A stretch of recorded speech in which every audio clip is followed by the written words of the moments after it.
Bismillahirrahmanirrahim. Alhamdulillahirabbil alamin. Nahmaduhu wa nasta'inuhu wa nastaghfiruh wa na'udzu billahi min shururi anfusina wa min sayyiati a'malina.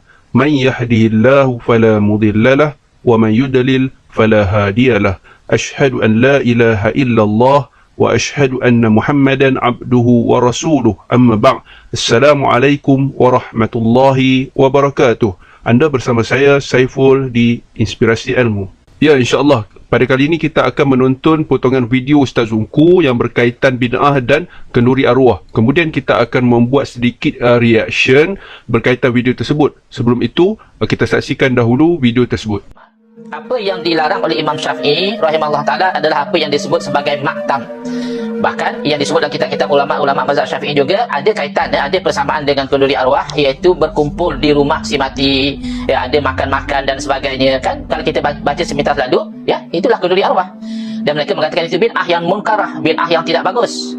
Nah, jadi kita kena faham, pertama, yang dilarang oleh Al-Imam Syafi'i rahimahullah ta'ala itu adalah perkumpulan di rumah si mati yang ada kaitan dengan perbuatan meratap kematian. Jadi para ulama kita dahulu apabila mereka melihat manusia berkumpul di rumah si mati, mereka menganalisakan itu sebagai sebahagian daripada bentuk ratapan, ya. Kunna nahsibuhu minan niyahah, kami mengira perbuatan itu adalah sebahagian daripada perbuatan meratap. Jadi meratap ini perbuatan yang haram. Maka apa sahaja yang berkaitan dengan yang haram, dia akan mengambil hukum yang sama, iaitu haram. Ya, yang haram adalah meratap. Kenapa berkumpul? Oh, kerana nak merataplah, nak menangisi kepergian si mati. Itu jelas hukumnya haram. Jadi berkumpul itu adalah aktiviti yang membawa kepada yang haram, maka hukumnya haram. A few minutes later. Yang kita terbuka, yang kita rasa open dari segi hukum adalah, pertama, kalau perkumpulan itu tidak dengan tujuan untuk meratap.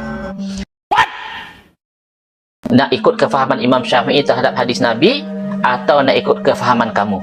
Nak ikut kefahaman Imam Syafi'i terhadap hadis Nabi, atau nak ikut kefahaman kamu? Nak ikut kefahaman Imam Syafi'i terhadap hadis Nabi, atau nak ikut kefahaman kamu? Nak ikut kefahaman Imam Syafi'i terhadap hadis Nabi, atau nak ikut kefahaman kamu? Itu saja beza dia. Para penonton yang dirahmati Allah sekalian, mari saya nukilkan kata-kata Imam Asy-Syafi'i di dalam kitabnya Al-Um. Qala Asy-Syafi'i fi Al-Um wa akrahu al-ma'tama wa hiya al-jama'atu wa in lam yakun lahum buka'un fa inna dhalika yujaddidu al-huzna wa yukallifu al-mu'nata ma'a ma madha fihi min al-athar.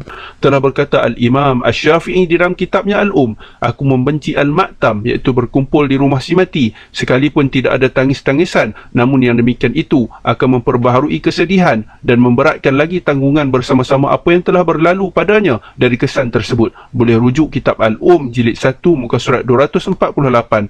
Al-Imam An-Nawawi juga mengatakan di dalam Al-Majmu', qala An-Nawawi rahimahullah, qala Asy-Syafi'i wa ashabuhu rahimahullah yukrahul julusa li ta'ziyati. Telah berkata Al-Imam An-Nawawi rahimahullah, telah berkata Imam Asy-Syafi'i dan ashabnya, iaitu ulama-ulama mazhab Asy-Syafi'i rahimahullah, dibenci berduduk-duduk untuk takziah di rumah si mati. Boleh rujuk kitab Al-Majmu' jilid 5 muka surat 279. Berduduk-duduk untuk memberi takziah di rumah si mati pun sudah dibenci oleh para ulama mazhab Asy-Syafi'i sendiri, apatah lagi berduduk-duduk sambil makan dan minum diiringi susunan zikir-zikir yang tidak pernah dicontohkan oleh baginda Nabi SAW. Bagi menjelaskan lagi maksud kata-kata Imam Asy-Syafi'i yang menyebut hukum sesuatu itu makruh, atau beliau mengatakan aku benci yang demikian itu, maka kita rujuk kepada kata-kata Imam Al-Ghazali di dalam kitabnya Al-Mustasfa, fakathiran ma yaqulu Asy-Syafi'i rahimahullah wa akrahu kadha wa huwa yuridu at-tahrim. Maka banyak perkataan yang Imam Asy-Syafi'i sebut, aku membenci yang demikian itu, yang dimaksudkan beliau adalah hukum haram. Maka al-ma'tam, iaitu makan atau berkumpul di rumah si mati itu adalah haram bagi Imam Asy-Syafi'i dan ulama-ulama mazhab Asy-Syafi'i. Jika kita adalah pejuang mazhab Asy-Syafi'i yang berpegang kepada manhaj ahli sunnah wal jamaah, maka ini pendirian mazhab kita dan imam kita, Imam Asy-Syafi'i rahimahullah. Sebaliknya, jika kita pejuang ahli bid'ah wal jamaah, maka pelbagailah alasan yang akan kita berikan, seperti benda baik apa salahnya. Para penonton Inspirasi Ilmu sekalian, Sehingga setakat ini dahulu video kita pada kali ini. Sekiranya anda ingin bergabung bersama kami di Inspirasi Ilmu, anda boleh ikuti Facebook page dan Telegram kami yang saya letakkan linknya di description di bawah video ini. Sehingga berjumpa lagi. Wabillahi taufiq wal hidayah. Wassalamualaikum warahmatullahi wabarakatuh.